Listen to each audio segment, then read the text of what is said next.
आपका ovulation successfully complete हो गया।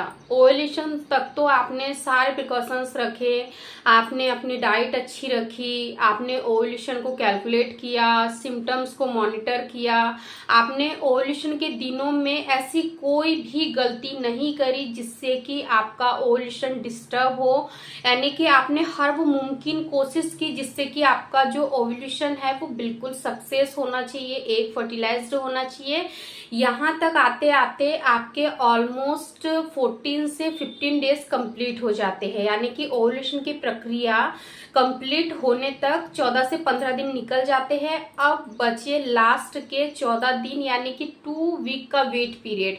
अब आपको ऐसे कौन से काम नहीं करना है, यानी कि 15वें दिन से लेकर 28वें दिन के बीच में आपको ऐसे कौन कौन से काम नहीं करना है जिससे कि आपका जो सफल गर्भ आरोपण है वो सुरक्षित जाए। अभी हम इसको सफल नहीं बोल सकते क्योंकि ये जो 2 वीक का वेट पीरियड है इन्हीं में आपकी प्रेगनेंसी कंफर्म होंगी, और जब आपके पीरियड मिस होंगे उसी के बाद आपको क्लियरली पता चलेगा कि इस महीने आपको प्रेगनेंसी हुई है या नहीं हुई है। तो आपको ऐसे कौन कौन से काम नहीं करने चाहिए, कौन से काम करने चाहिए जिससे कि आपका इम्प्लांटेशन आगे जाकर सफल हो, तो आज के इस वीडियो में हम लोग जानेंगे। इसलिए आप लोग वीडियो को एंड तक जरूर देखें।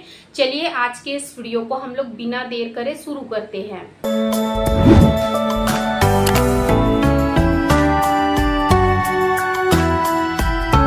देखिए, जो 15 से लेकर जो 28वां दिन होता है ना, यानी कि आपका ओव्यूलेशन हुआ, एग रिलीज हो गया। अब जो मेल पार्टनर का सेल्स है उसको अगर फर्टिलाइज्ड कर लेता है, फर्टिलाइजेशन होने के बाद में आपका इम्प्लांटेशन सफलतापूर्वक होने में कम से कम 8 से 10 दिन का समय लग जाता है। तो अब आपको इन दिनों कौन कौन से कामों को करने से बचना चाहिए ताकि आपके गर्भ को किसी भी तरीके का नुकसान ना हो, या फिर आपको कौन सी चीजें आपकी डाइट में शामिल करना चाहिए जिससे कि आपका जो इम्प्लांटेशन है वो सफल हो ही जाए। ये जो टिप्स मैं आज आप लोगों के साथ शेयर कर रही हूँ ये मैंने पर्सनली इस्तेमाल की है। मैं 100% दावे के साथ कह सकती हूँ कि जो चीजें मैं आप लोगों को बताऊंगी अगर आप भी इनको पूरी ईमानदारी के साथ फॉलो करते हो तो आपका जो इम्प्लांटेशन है वो सफल होगा ही होगा, यानी कि आपको प्रेगनेंसी हो ही जाएंगी। जैसे ही आपका ओव्यूलेशन कंप्लीट होने को ऑलमोस्ट 20 दिन यानी कि 20वां दिन हो जाता है, पीरियड आने के पहले दिन से लेकर 20वें दिन की हम बात कर रहे हैं, यानी कि 20 दिन कंप्लीट हो गए, तो 21वें दिन से आपको यहाँ पर नियमित रूप से अनार और चुकंदर को खाना शुरू कर देना है। या तो आप उसको जूस के फॉर्म में लीजिए या फिर आप सिंपल वैसे ही खा लीजिए।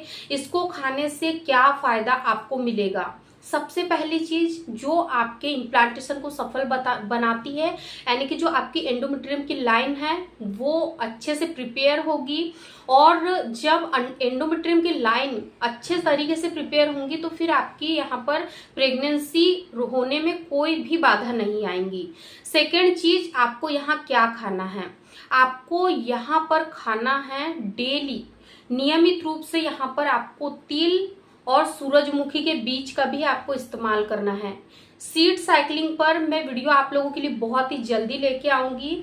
हम 4 तरीके के सीड्स का इस्तेमाल करना बताते हैं। तो अभी आपको जैसे ही आपके पीरियड खत्म होने को 14-15 दिन हो जाते हैं तो आपको 15वें दिन से आपको 2 तरीके के बीजों का यहाँ पर नियमित रूप से इस्तेमाल करना है। आपको यहाँ पर 1 चम्मच, जो नाश्ते की चम्मच होती है उससे केवल 1 चम्मच आपको तिल के बीज लेना है। आप या तो उसको रोस्ट करके रख लीजिए या फिर आप सिंपल से ले लीजिए, बहुत अच्छे लगते हैं खाने में। आप तिल ले लीजिए और 1 चम्मच आपको सूरजमुखी के बीज लेना है। दोनों को एक साथ नहीं खाना है, आप तिल का बीज पहले खा लीजिए और फिर बाद में आप सूरजमुखी का खाइए, या फिर अगर आपके पास बिल्कुल भी टाइम नहीं है तो दोनों को एक साथ खा लीजिए। इनको खाने से क्या बेनिफिट आपको देखने को मिलेंगे? देखिए, जो तिल होती है उसकी जो तासीर होती है वो गर्म होती है। बहुत सारी महिलाएं ये भी सवाल करेंगी कि मैम गर्म चीजें तो आप खाने के लिए मना करते हो, फिर इन दिनों हमें गर्म चीज क्यों खाना है? तो देखिए, जो तिल है वो आपको नियमित मात्रा में खाना है, यानी कि थोड़ी सी खाना है, 1 टेबल स्पून से कुछ नहीं होगा, ये बैलेंस करेगा आपके बॉडी के, यानी कि आपको हीट नहीं होने देगा। और इसमें क्या होता है कि जो तिल है, जो सूरजमुखी है, इसको खाने से आपके शरीर में प्रोजेस्टेरॉन हार्मोन्स का लेवल काफी हाई होता है, क्योंकि प्रोजेस्टेरॉन हार्मोन्स का लेवल इन दिनों पर बढ़ना बहुत ही ज्यादा जरूरी होता है। जब प्रोजेस्टेरॉन हार्मोन्स का लेवल पीक पर होता है तभी आपका इम्प्लांटेशन सफल होता है, क्योंकि जब आपके शरीर में प्रोजेस्टेरॉन हार्मोन्स बढ़ता है तो जो एंडोमेट्रियम की लाइनिंग है वो भी अच्छे से प्रिपेयर होती है, यानी कि जो प्रोजेस्टेरॉन हार्मोन्स होता है वो आपके एंडोमेट्रियम की लाइनिंग को प्रिपेयर करने में काफी ज्यादा मदद करता है। इसीलिए इन दोनों चीजों का आप लोग नियमित सेवन कर सकते हो। थर्ड और सबसे इंपॉर्टेंट चीज कि आपको यहाँ पर बिल्कुल हल्की एक्सरसाइज, हल्के प्राणायाम करना है। हल्के का मतलब आपको बिल्कुल जर्क देने वाली एक्सरसाइज नहीं करना है।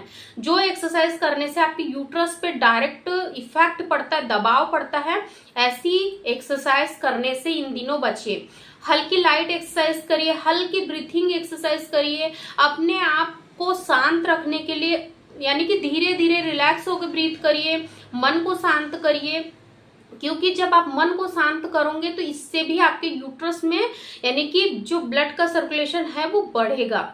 आपको यहाँ पर स्ट्रेस नहीं लेना है, ना ही खूब बहुत ज्यादा कपालभाति, अनुलोम विलोम भी इन दिनों आपको नहीं करना है। स्टार्टिंग के दिनों में करिए, और जब आपका इम्प्लांटेशन का फेज शुरू हो रहा होता है तो हल्की ब्रीथिंग एक्सरसाइज करिए। नॉर्मल वॉक भी आप कर सकते हो। बेड रेस्ट आपको यहाँ नहीं लेना है। बहुत सारी महिला ये सोचती है कि इम्प्लांटेशन के दिनों में हमें बेड रेस्ट करना चाहिए, हमें ज्यादा कोई वर्कआउट वगैरह, यानी कि वर्कआउट से मतलब कि घर के जो भी जरूरी काम है उनसे भी हमें परहेज कर लेनी चाहिए, सीढ़ियां नहीं चढ़ना चाहिए, हमें ज्यादा वॉक भी नहीं करना चाहिए। ऐसा नहीं है। आपको हर वो चीज करना है जिससे कि आपकी जो बॉडी है वो एक्टिव रहे, आपका माइंड एक्टिव रहे। अगर आप रेस्ट करोगे, आप बेड रेस्ट पे चले जाओगे तो आपको ना ही रेस्ट, आपको लगेगा कि मैं बहुत रेस्ट कर रही हूँ, आपका शरीर रेस्टिंग मोड में जाएगा, लेकिन जो आपका माइंड है वो ऑल टाइम वर्क करेगा, जो माइंड है वो ऑल टाइम ओवर थिंक करेगा। इसीलिए आपको यहाँ पर रेस्ट नहीं लेना है। रेस्ट करना है बट आपको बहुत ही कम समय के लिए, यानी कि 1 से 2 घंटा ही करना है, इससे ज्यादा नहीं करना है। फोर्थ चीज, आपको यहाँ पर बाहर की बनी चीजें बिल्कुल नहीं खाना है। हैवी मसाले वाली चीजों को आपको यहाँ अवॉइड करना है। गर्म तासीर की जितनी भी फल फूल सब्जियां नट्स है उनको भी आपको नहीं लेना है। नट्स से मीन्स है कि अगर आप बादाम का भी यहाँ पर इस्तेमाल करते हो तो आपको कच्चे बादाम नहीं खाना है, बल्कि आपको उसको भिगो कर ही खाना है, क्योंकि भिगोने से उसका न्यूट्रिशन प्रॉपर्टी थोड़ी सी बढ़ जाती है। तो इस तरीके से आपको अपनी सेल्फ केयर भी करना है, सेल्फ हेल्थ पर भी ध्यान देना है। और सबसे इम्पोर्टेंट चीज आपको ये नहीं करना है, क्योंकि इसी को करने से बहुत सारी महिलाओं का अर्ली मिसकैरेज हो जाता है। आपको इंटीमेट नहीं होना है। क्यों नहीं होना है, इसके पीछे का भी बहुत बड़ा रीजन है। जब आप इंटीमेट हो जाते हो तो इसके द्वारा जब आप कांटेक्ट में रहते हो तो इससे आपके यूट्रस में संकुचन पैदा होता है, और जब यूट्रस में संकुचन पैदा होता है, ओवरीज स्टिमुलेट होती है, तो इससे भी कई बार आपके यूट्रस को जर्क लगता है और आपका रूखा हुआ गर्भ निकल जाता है। क्योंकि स्टार्टिंग में गर्भ बहुत ही नाजुक स्थिति में होता है, यानी कि गर्भ बहुत छोटा सा होता है, भ्रूण छोटा सा होता है, इसलिए आपको रिलेशन बनाने से यहाँ पर थोड़ी सी परहेज करनी है।